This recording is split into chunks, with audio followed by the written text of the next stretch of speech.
তো hello all WP and KP aspirant, তোমরা সকলে কেমন আছো?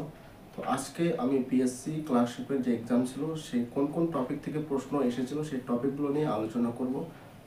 আগামী দিনে যাদের এক্সাম আছে অবশ্যই একটু হলে হেল্প হবে। জিকে থেকে শুরু করতে প্রথম হচ্ছে জিকে, পিএসসি ক্লার্কশিপ এক্সাম 2024। জিকের কোন কোন টপিকগুলো একটু করে দেখে যাবে। জিকে অ্যান্ড জিএস টপিকগুলো এক এক করে বলছি। এবং নালন্দা বিশ্ববিদ্যালয় এবং বিক্রমশিলা বিশ্ববিদ্যালয় কে প্রতিষ্ঠা করেন, এই টপিকটা থেকে একটা কোশ্চেন এসেছিল, ফার্স্ট শিফটে আমার ছিল। তো দিল্লি সুলতানি যুগ, দিল্লির যে সুলতানি যুগগুলো আছে এবং মোগল যুগ, এই দুটো পড়তে হবে। দিল্লি সুলতানি যুগের মধ্যে বাজার দর নিয়ন্ত্রণ নীতি যে কে প্রচলন করেন। নেক্সট হচ্ছে খেলা থেকে যেমন ফিফা কবে প্রতিষ্ঠিত হয়, তার সাথে সাথে ক্রিকেট যতগুলো খেলা আছে একটু করে তোমরা দেখে যাবে।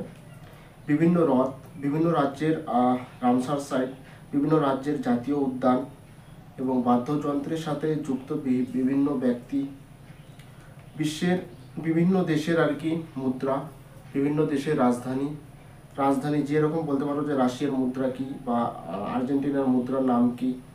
নেক্সট যদি রাজধানী বলি, যেমন অস্ট্রেলিয়ার রাজধানীর নাম কি, আর্জেন্টিনার রাজধানীর নাম কি, এই সমস্ত যে টপিকগুলো আছে এগুলো থেকে কোশ্চেন। নেক্সট হচ্ছে বিভিন্ন দেশের, বললাম এই তো।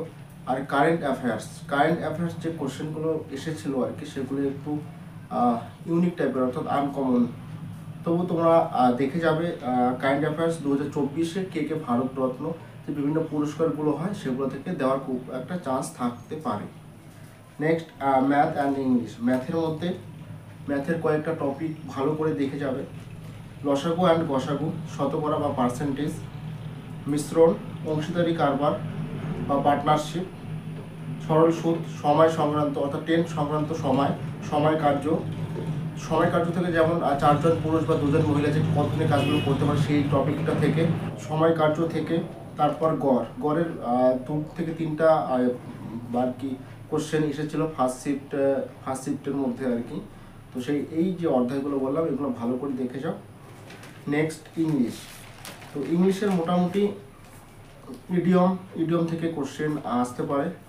ইডিয়ম, প্রিপজিশন, তারপরে একটা দিয়েছিল নতুন যেটা সেন্টেন্স ট্রান্সফার, অর্থাৎ কমপ্লেক্স থেকে সিম্পল থেকে কমপ্লেক্স, এই যে সেন্টেন্স ট্রান্সফার এই টপিকটা থেকে বেশ কয়েকটা কোশ্চেন দিয়েছিল।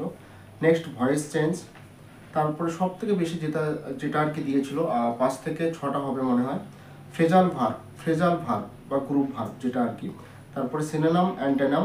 তারপর নেক্সট পার্ট অফ স্পিচ থেকে কিছু আইডেন্টিফিকেশন করতে বলেছিল, যেমন অ্যাডভার্ব বা অ্যাডজেক্টিভ, এই যে টপিকগুলো আছে এই টপিকগুলো থেকে তোমরা ভালো করে পড়ে যাবে। তো আর যাদের ফার্স্ট শিফটে এক্সাম ছিল তারা অবশ্যই কমেন্ট করে জানাতে পারো।